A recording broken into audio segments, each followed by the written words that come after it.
The Duchess of York is in crisis once again. At 65 years old, Sarah Ferguson now faces the possibility of being stripped of her honorary freedom of the City of York, and it all stems from an email scandal that refuses to fade away. This is another reputational blow for the Duchess, who has spent decades trying to rebuild her public image after repeated controversies and scandal. But following new revelations about her past conduct, charities have cut ties, people are demanding action, and York councillors are preparing to vote on whether she should lose one of the last ceremonial honours she still holds. And with King Charles making it clear that both she and Prince Andrew should keep their distance, this latest scandal could mark the final collapse of her standing in public life. Today, we'll trace how Sarah Ferguson got here, from her storybook wedding and early popularity, to the missteps and scandals that defined her public life, to the current debate over whether York will strip her of a symbolic title, once seen as an unshakable honour. The freedom of the city is one of the oldest ceremonial honours in Britain. It's largely symbolic today, but historically it carried privileges, like the right to drive sheep through the city walls or exemption from certain tolls. In modern times, it represents esteem, respect, and gratitude from the community. In 1987, when Sarah Ferguson married Prince Andrew, the Duke of York, both were granted the freedom of the City of York. It was seen as a celebration, the people of York honouring the royal couple who carried their city's name. But things have changed dramatically. In 2022, Prince Andrew had his freedom revoked after his disastrous legal troubles and withdrawal from royal duties. Now the same fate looms over Sarah Ferguson. Claire Douglas, leader of York Council, confirmed that the issue will be formally debated at the next full council meeting. Her words were striking. York, she said, must deplore continued associations with scandal by anyone holding the York title. This isn't just about ceremonial recognition. It's about the City of York saying it will not have its name tainted by royal disgrace. The trigger for all of this is her recently exposed email. That contradiction between her words and her life behind the scenes is at the heart of the storm today. For critics, these emails raise questions about her sincerity, her judgment, and her honesty. Charities and organisations that once proudly associated with the Duchess felt they had no choice but to cut ties. They cited the reputational risk of being linked to her in light of the email. And now, York councillors are asking the same question. Does she still deserve to carry their city's highest civic honour? To understand the impact of this moment, we need to step back.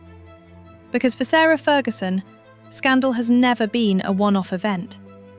It has been a recurring theme in her public life. Let's rewind to the late 1980s and early 1990s. At first, Sarah was adored. Nicknamed Fergie, she was vibrant, fun-loving, and brought a spark to the royal family. But as the pressures of royal life mounted, so did tensions in her marriage. Her relationship with Prince Andrew strained under long absences due to his naval career.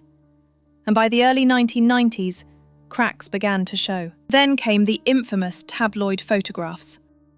Sarah Ferguson sunbathing topless, with her toes being kissed by her financial advisor John Bryan. The images were splashed across newspapers around the world. It was a humiliation for the royal family, and especially for the Queen, who reportedly saw the pictures while at Balmoral. From that point on, Sarah was branded by scandal. But it didn't end there. If her personal scandals rocked the palace, her financial troubles kept her in the headlines. Sarah Ferguson has spoken openly about her struggles with money, saying she often felt trapped by debt and bad business decisions. She tried everything: book deals, television appearances, endorsements, even weight loss commercials in America. But time and again, she found herself in financial turmoil. At one point, she was said to owe millions. She relied on friends to help cover debts. She was accused of reckless spending and poor judgment. One of the most infamous episodes came in 2010, when she was caught in a cash for access sting. A reporter, posing as a businessman, filmed her offering to sell introductions to Prince Andrew for £500,000. The footage shocked the public. Once again, Sarah Ferguson was forced to apologise, saying she had made a huge mistake. Despite all of this, Sarah Ferguson continues to put herself out there. She reinvented herself as an author, writing children's books. She became a patron of charities, focusing on health, children, and literacy. She appeared on American talk shows, trying to present herself as relatable, candid and human. There were moments when it seemed to work. She was seen as warm, approachable, even endearing.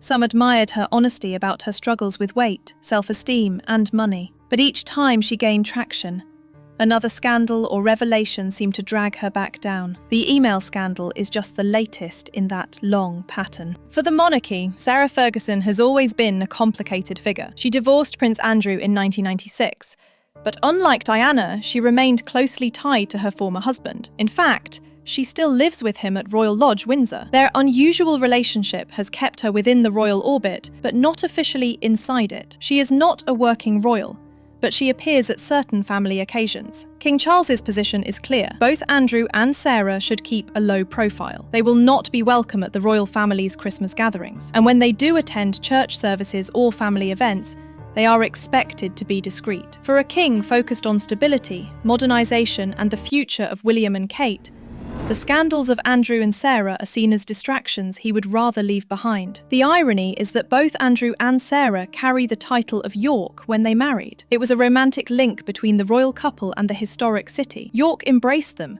granting them the freedom of the city as a gesture of pride. Today, that same connection is a burden. Councillors feel that York's name should not be tied to scandal. Removing the honour is about protecting the city's reputation as much as it is about punishing Sarah Ferguson. In many ways, York's relationship with the Duchess reflects the wider story, from celebration to embarrassment, from honour to disgrace. Public reaction to the scandal has been harsh.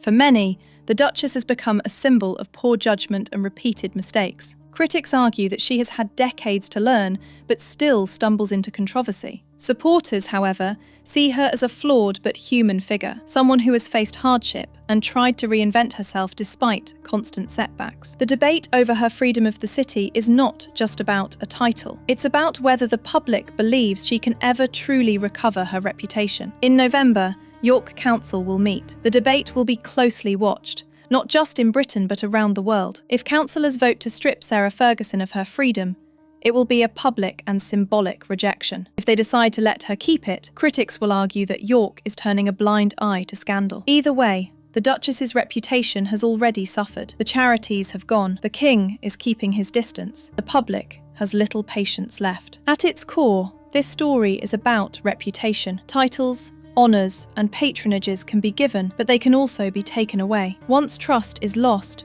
it is incredibly hard to win back. For Sarah Ferguson, the email scandal is just the latest chapter in a long history of misjudgments, but it may also be the one that finally closes the door on her public redemption. For the monarchy, it is another reminder of the fragile line between tradition and scandal, respect and ridicule. So here we are. Sarah Ferguson, once welcomed into the royal family with celebration, now faces the prospect of losing one of her last ceremonial honours. Will York councillors strip her of the freedom of the city? And if they do, will it matter? Or has her public standing already collapsed beyond repair? One thing is certain. For the Duchess of York, scandal continues to overshadow her story. What do you think? Should Sarah Ferguson lose the freedom of the city of York? Or has she paid enough for her past mistakes? Share your thoughts in the comments below. And don't forget to subscribe for more deep dives into the royal family's history, scandals, and future.